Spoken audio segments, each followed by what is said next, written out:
أعوذ بالله من الشيطان الرجيم. بسم الله الرحمن الرحيم.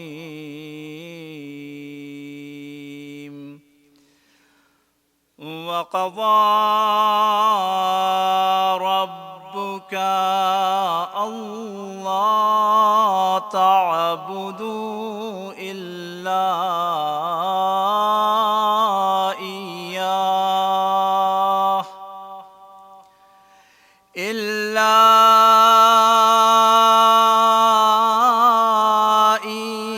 إياه وبالوالدين إحسانا.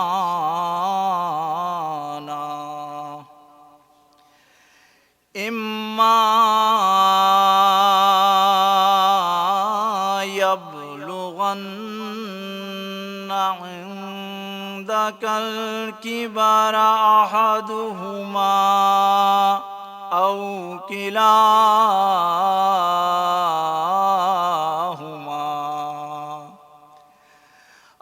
كلاهما فلا تقل لهما أف ولا تنهرهما وقل لهما قولا كريما. واخفض لهما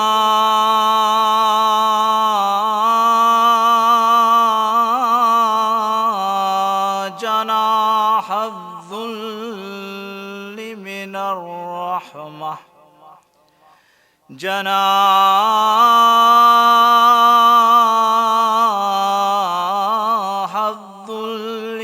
الرحمة وقل رب ارحمهما كما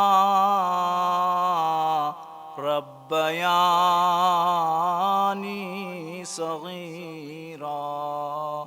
صدق الله العلي العظيم. بسم اللہ الرحمن الرحیم. سورہ نصر کے مضامین کے تحت یہ 25ویں تقریر آپ کی سماعتوں کے حوالے کی جا رہی ہے. ہم دیکھتے ہی دیکھتے اس پورے سلسلے کی انتہا پہ پہنچ رہے ہیں. 2 تقریریں یعنی 26 اور 27 اور اس کے بعد 28ویں تقریر، تتمے کی تقریر، آخری تقریر. میں توقع یہ کر رہا ہوں کہ جن مباحث کو میں نے اپنے عنوان میں جگہ دی ہے ان کو نہ صرف یہ کہ آپ اس نشست میں مسموع کر رہے ہوں گے بلکہ اس کے بعد بھی جو بھی آپ کے پاس وقت ہے، جبکہ ہم ماہ مبارک رمضان میں ہیں، کچھ وقت نکال کر یقیناً دیکھ رہے ہوں گے کہ کس زاویے اور کس رخ سے گفتگو کی جا رہی ہے. 3 آیتوں پر مبنی سورہ کس بات کا تقاضا کرتا ہے یہ تو میرے علم میں نہیں ہے، لیکن یہ میں ضرور جانتا ہوں کہ اگر صحیح معنی میں کوئی بیڑا اٹھائے اور یہ طے کرے کہ ہم ہر صورت میں اس کے تمام مضامین کو طے کرنا چاہتے ہیں تو اس کے لیے جو وقت درکار ہوگا میں کچھ کہہ نہیں سکتا اس کے تعلق سے. لیکن حتی المقدور جو کوشش کی جا رہی ہے سند میں، مصادر میں، مدارک میں، حوالوں میں، اور پھر جو فی زمانہ ہمارے پاس تفاسیر مہیا ہیں اس کے تحت جو کچھ بھی مجھ سے ممکن ہے وہ میں آپ کی خدمت میں امانتاً پہنچا رہا ہوں. یہ دعویٰ کوئی کر ہی نہیں سکتا، خواہ وہ 28 دن ہوں یا 128 دن، کہ ہم نے سیر حاصل گفتگو کر لی، ہم نے انتہائی گفتگو کر لی، اور اب اس کے بعد کوئی گنجائش نہیں ہے، یہ تو کوئی نہیں کہہ سکتا۔ گنجائشیں تو بہت ہیں، امکانات تو بہت ہیں، لیکن جس حد تک بھی ریلیونس باقی رہے وہ ہے میرے پیش نظر۔ اس سورہ کو ظاہر ہے کہ جب میں نے شروع کیا ہے تو پوچھنے والوں نے مجھ سے پوچھا ہے کہ اتنا مختصر سورہ اور اتنے دن کے لیے، تو ظاہر ہے کہ یہ وہی پوچھ سکتے ہیں کہ جنہیں معارف قرآنی سے آگہی نہ ہو، لیکن جو اس علم کو بخوبی جانتے ہیں اور اس سے آگاہ ہیں، وہ یہ سمجھتے ہیں کہ ایک حرف بھی اگر رکھا گیا ہے کہیں تو اس کے کیا معانی ہیں اور اس کا مفہوم کیا ہے وہ خدا بہتر جانتا ہے۔ آپ یقین جانیے، میں آپ سے بالکل ایک ذاتی جو میرا تجربہ ہے میں چاہتا ہوں کہ اس کو آپ کے ساتھ شیئر کروں۔ میں نے یعنی بے شمار تفاسیر کو دیکھا ہے، محسوس میں نے یہ کیا ہے کہ پوری کی پوری تفسیر کرنے کے بعد، پورے کے پورے حواشی لکھنے کے بعد، پورے کے پورے فٹ نوٹس لکھنے کے بعد، مفسر ایک جملہ آخر میں لکھتا ہے واللہ عالم بالصواب۔ یہ دلیل ہے اس بات کی کہ نہ یہ کوئی میری رائے ہے، نہ یہ میں خود سے کہہ رہا ہوں، جو کچھ میں نے لکھا ہے اپنے علم کے تحت لکھا ہے، خدا ہی بہتر جانتا ہے، صاحب وہی ہے، کوئی اور نہیں جانتا، کوئی اور نہیں جانتا۔ یہ بڑے بڑے مفسرین کے تعلق سے گفتگو کر رہا ہوں، تو ہم کیا، ہماری حیثیت کیا؟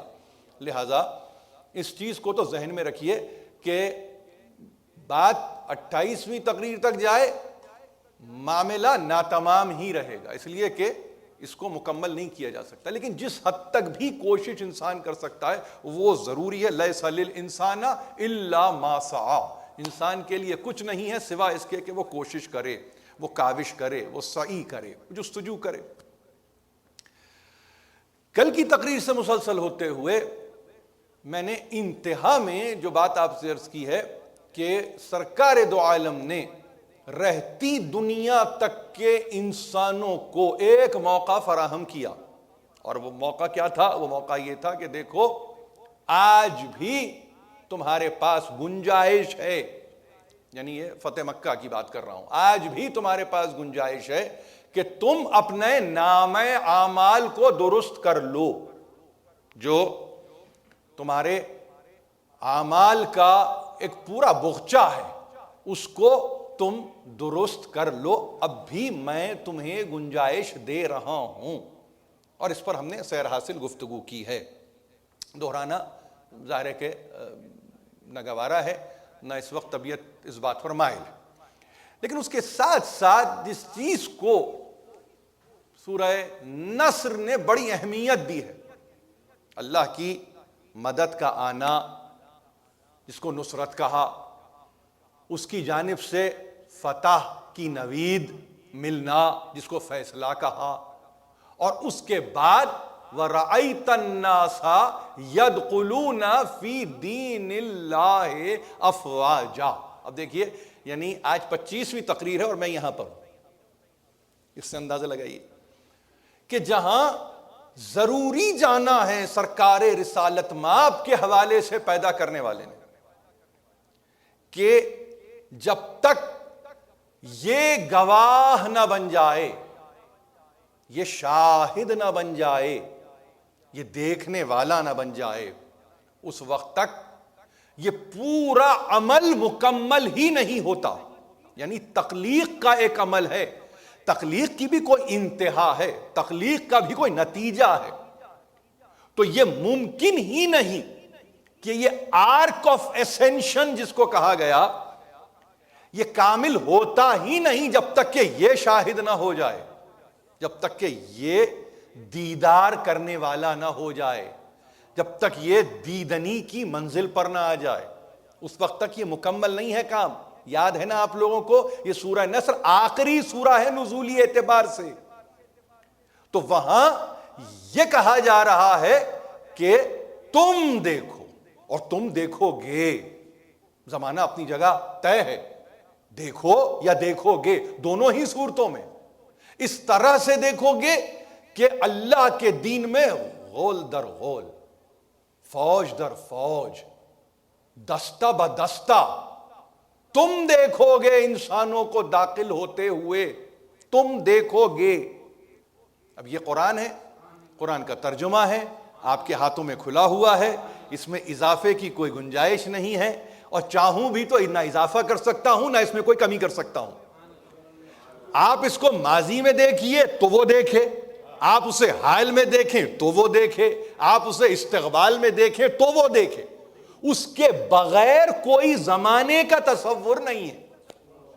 یعنی وہ زمانے کے تعلق سے مجبور نہیں ہے، زمانہ اس کے تعلق سے مجبور ہے، اس کی حکومت ہے زمانے پر، اس کا یعنی حکم چلتا ہے زمانے پر۔ یہ قرآن ہے اور قرآن بتا رہا ہے، یہ سلیقہ ہمیں قرآن نے دیا، یہ کسی عقیدے نے نہیں دیا، یہ میری ذاتی محبت نے نہیں دیا، یہ کسی فرقے اور فقہ نے یہ محبت نہیں دی ہے، یہ قرآن نے محبت اس طرح سے ڈیولپ کروائی ہے سرکار رسالت مآب کی، یہ کہہ کر کہ دیکھو یعنی تمہارا مرتبہ یہ ہے کہ تم نے اول مخلوق کو بھی دیکھا کہ جب وہ آب و گل کے درمیان، اور تم تو اس وقت ظاہر ہے کہ اعلان تم ہی نے کیا ہے نا، حدیث ہے کنتو نبیًا وآدم بین الماء والطین، اس پر بھی گفتگو کر چکا ہوں کہ تم نبی اس وقت، میں نبی تھا، میں اس وقت نبی تھا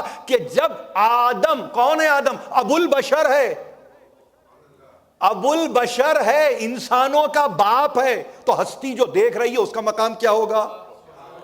آدم ابو البشر، یہی ہے نا، آپ حضرت آدم کو جب آپ پکارتے ہیں تو ابو البشر کہتے ہیں کہ انسانوں کا باپ، دیکھ اس کو کوئی اور رہا ہے، اس کی حیثیت کوئی طے کرنے والا نہیں ہے، اور وہ یہ کہہ رہا ہے کہ میں نے دیکھا کہ جب ابو البشر آدم آب و گل میں تھے اس وقت میں نبی تھا، میں غیب کی خبریں پہنچانے والا تھا، نہ مقام طے ہے، نہ محل طے ہے، نہ موقع طے ہے، بہرحال ایک حدیث ہے کہ جس کے امکانات کو کھولتے جائیے تو نہیں معلوم کہ وقت کہاں جا کے رکے گا، مگر وہ نبی تو اول مخلوق کا بھی مشاہدہ کروایا، اور جہاں سورہ ختم ہو رہا ہے بالکل انتہا میں وَرَأَيْتَ النَّاسَ يَدْخُلُونَ فِي دِينِ اللَّهِ أَفْوَاجًا، تمہارا دیکھنا محمد بہت ضروری ہے، اگر تم نے نہ دیکھا تو کسی نے کچھ دیکھا ہی نہیں، اتنا ضروری ہے تمہارا دیکھنا، تمہارا دیکھنا بہت ضروری ہے، اور تم غلط نہیں دیکھتے، دیکھیے عجیب و غریب بات ہے، تم غلط نہیں دیکھتے، فَأَوْحَا إِلَىٰ عَبْدِهِ مَا أَوْحَا، جو ہم نے وحی کی اپنے بندے کی طرف، بندے کی جانب، تو ہم نے کیا کیا؟ جو وحی تھی وہ ویسی ہی وحی ہم نے کی ہے، ما کذب الفؤاد ما رأى، دیکھو سورہ النجم ہے، ظاہر ہے کہ آپ کے سامنے اور آپ کے مطالعے میں ہے، یہ مسلسل ہے، 53واں سورہ ہے کلام مجید کا، کہ تمہارے دل نے جو دیکھا اس کی تکذیب نہیں کی، ما کذب الفؤاد ما رأى افتمارونہ علی ما یرا، کیا یہ اس بات پہ اب جھگڑیں گے کہ تم کیا دیکھتے ہو؟ یہ قرآن ہے، یہ قرآن مجید ہے، یعنی سرکار رسالت مآب کے دیکھنے کو بیان کیا ہے قرآن نے، کہ وہ جو دیکھتا ہے وہ عالم تصدیق میں دیکھتا ہے، وہ عالم تصدیق میں دیکھتا ہے، اس کے دیکھنے کا بھی ایک عالم ہے، اس عالم کو محسوس کرو، یہ عالم ایسا نہیں ہے، اینالیٹیکل ریشنل نہیں ہے، یہ آپ سمجھ رہے ہیں، یہ انٹیوٹیو پلین نہیں ہے، یہ اس کو بڑے بڑے جو کاگنیٹیو تھیریز کو ڈیولپ کرنے والے ہیں آج، وہ جو چاہے کہیں انسانوں میں، انہوں نے کہا کہ جب پروسیس کرتا ہے انسان انفارمیشن کو، تو اس کی انفارمیشن کو پروسیس کرنے کے لیے یا اس کی اپروچ اینالیٹیکل ریشنل رہتی ہے یا انٹیوٹیو پلین پہ وہ اپروچ کرتا ہے یا انفارمیشن کو لیتا ہے، یہیں تک پہنچا بھی انسان، اس سے آگے نہیں بڑھا، اس سے آگے انسان نہیں بڑھا. یہ پوری ایک کوگنیٹو ایکسپیرینشیل سیلف تھیوری کی گفتگو ہو رہی ہے، جو کہ ظاہر ہے کہ آپ کے سامنے ہے. ہمارے پاس اس پر بڑا کام ہو رہا ہے، یونیورسٹی آف میساچوسٹس میں بڑا کام ہو رہا ہے. آپ ملاحظہ فرمائیے، کسی وقت جائیے انٹرنیٹ پہ دیکھیے کس حد تک کام کو کرنے والے کر رہے ہیں. یعنی کسی طرح سے یہ جاننا کہ انسان کے باطن میں کیا ہے، کسی طرح سے یہ جاننا. آپ سمجھ رہے ہیں میری بات؟ کسی طرح سے بس انسان جاننا چاہتا ہے کہ اس کے باطن میں کیا ہے. اسی لیے اقبال نے غلط نہیں کہا ضمیر محمد سے آگاہ کر دے. وہ غلط نہیں ہے اقبال کا کہنا، اقبال بھی جاننا چاہ رہا ہے. خدایا گدھا ہوں مجھے شاہ کر دے، ضمیر محمد سے آگاہ کر دے. یہ بھکاری پن ختم اس وقت ہوگا جب محمد کا ضمیر، وہ جو کوگنیٹو سیلف ہے محمد کا، وہ ہم پہ کھل جائے. بہرحال مگر یہ پرسیپشن کے لیول پہ نہیں ہے، یہ سینسری لیول پہ نہیں ہے، یہ سینسس کے لیول پہ نہیں ہے، یہ حواس خمسہ کے لیول پر نہیں ہے. دیکھیے ذرا سی گفتگو اگر تھوڑی سی ادق ہے تو مجھے معاف کیجئے، مگر یہ بڑا اہم مسئلہ ہے، یہ بڑا اہم مسئلہ ہے. آپ کو معلوم ہے رایت کے تعلق سے آغا مرزا مہدی پویا نے بڑی اہم باتوں کو ثبت کیا ہے کلام مجید میں. انہوں نے کہا ہے کہ یہ ریئلائزیشن کو اچیو کیا ہے کوگنیٹو سیلف کے سرکار رسالت مآب نے. یہ انہوں نے کہا 40-50 برس پہلے کہا ہے کہ یعنی اس انتہا پر، اس قرب کمال پر سرکار رسالت مآب پہنچے ہیں کہ جس کے نتیجے میں اب وہ رایت فقط دیکھنا نہیں ہے، وہ دو آنکھوں سے دیکھنا نہیں ہے، بلکہ اپنے اور اپنے پیدا کرنے والے کے درمیان ایک ایسا رابطہ کہ جس کے نتیجے میں پھر درمیان میں کوئی واسطہ نہیں ہے، کوئی واسطہ نہیں ہے. قاب قوسین او ادنا، یہ وہ منزل ہے، قرب کمال کی وہ منزل ہے کہ جس میں قاب قوسین او ادنا، یعنی نیئرنیس کی انتہا. نیئرنیس کہا ہے اس کو قرآن نے، نیئرنیس. یہ انگریزی قرآن اور انگریزی کا ترجمہ آپ کے سامنے ہے. یعنی اس انتہا کو کوئی ڈیفائن نہیں کر سکتا، اور ہر آن وہ انتہا ایسی انتہا کہ جہاں تقرب ہی تقرب ہو رہا ہے، اس میں کوئی کمی نہیں ہے، اس میں کہیں بعد نہیں ہے، اس میں کوئی دوری نہیں ہے. تو وہ جس طرح سے دیکھے وہ کیسے دیکھتا ہے. اب سنیے، دیکھیے رسول کے اجداد موجود ہیں. اس دیدنی کے معاملے میں تو قرآن نے بڑی آپ کی رہنمائی کی ہے کہ ابراہیم نے کہا رب ارنی کیف تحیی الموتی، پروردگار مجھے دکھا کہ تو کیسے مردوں کو زندہ کرتا ہے، تو مجھے دکھا. دعا ہے یہ ابراہیم کی. قال اولم تؤمن، ابراہیم کیا تم ایمان نہیں لائے؟ قال ولکن لیطمئن قلبی ما کذب الفؤاد ما رأى، اس کے دل نے تکذیب نہیں کی جو اس نے دیکھا. یہ سرکار رسالت مآب. اور ابراہیم کہہ رہے ہیں میں دیکھنا اس لیے چاہتا ہوں کیسے تو مردوں کو جلاتا ہے، کیسے تو ممات کو حیات کا جامہ پہناتا ہے، تو کیسے. میں دیکھ تو ایمان نہیں ہے، نہیں ایمان تو ہے، مگر قلب کا اطمینان چاہتا ہوں، قلب کا اطمینان چاہتا ہوں. یہ کون ہے؟ ابراہیم. یہ ابراہیم ہے، جد ہیں. موسیٰ نے تو ایک اور سفر آگے کا کر لیا. رب ارنی انظر الیک، دکھا مجھے، دکھا. کیا دکھا؟ میں تجھے دیکھنا چاہتا ہوں. آواز آئی قال لن ترانی، تم مجھے دیکھ نہیں سکتے، تم مجھے نہیں دیکھ سکتے. یہ گفتگو کس کی ہو رہی ہے؟ یہ اجداد کی گفتگو ہو رہی ہے. آپ میری بات کو بہت غور سے سنیے.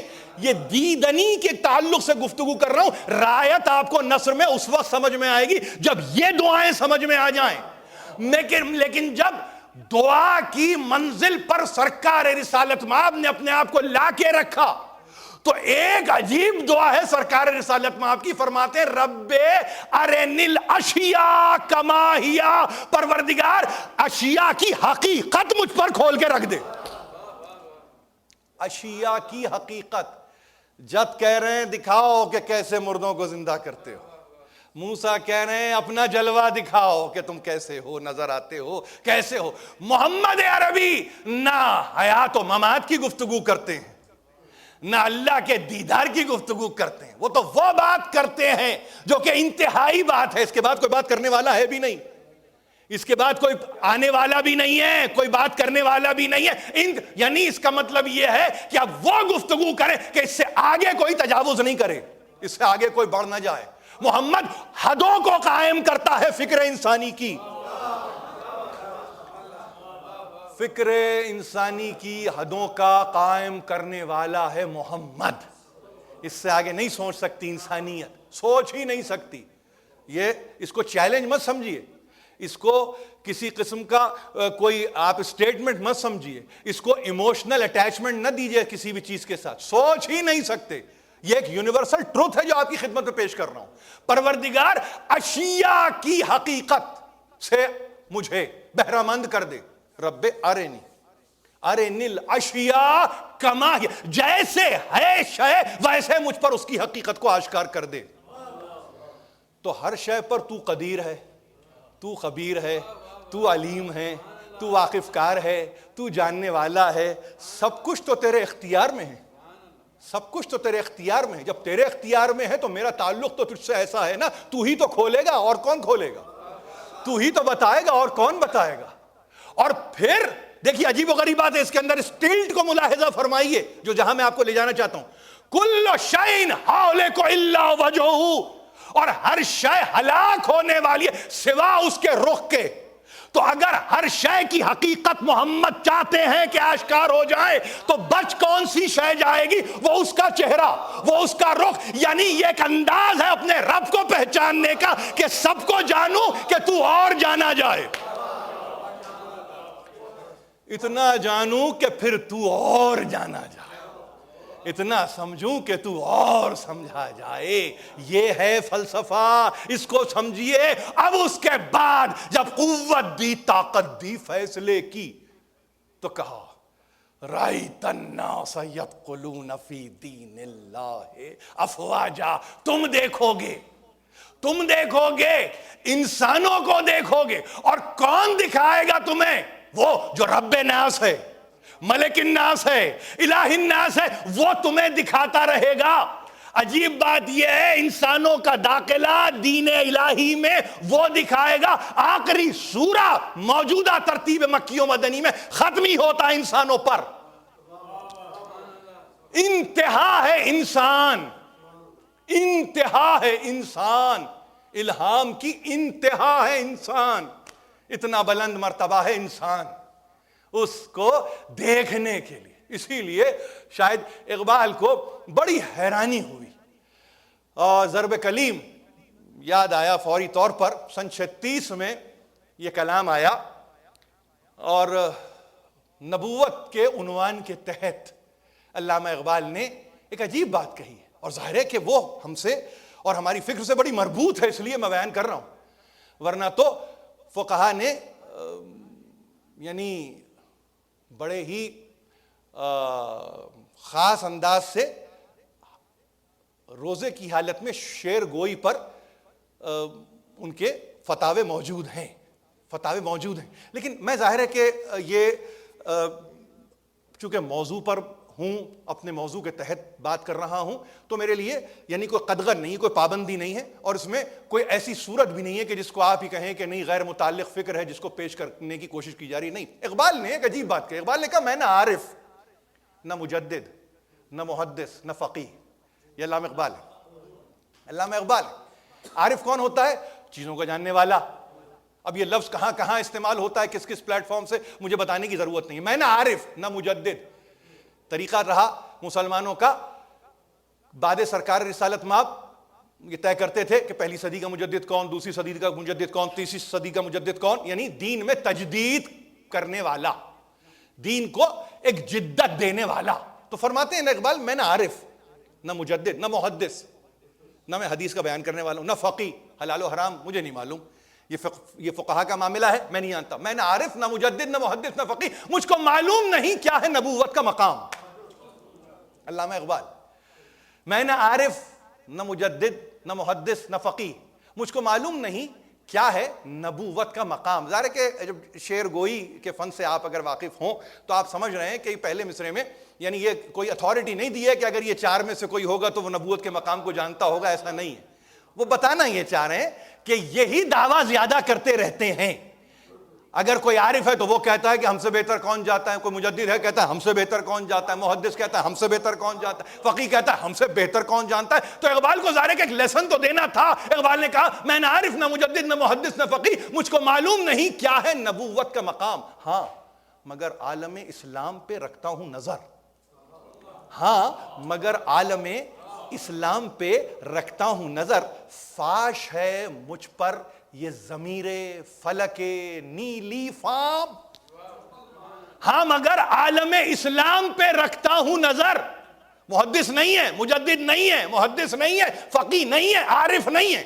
ہاں مگر عالم اسلام پہ رکھتا ہوں نظر.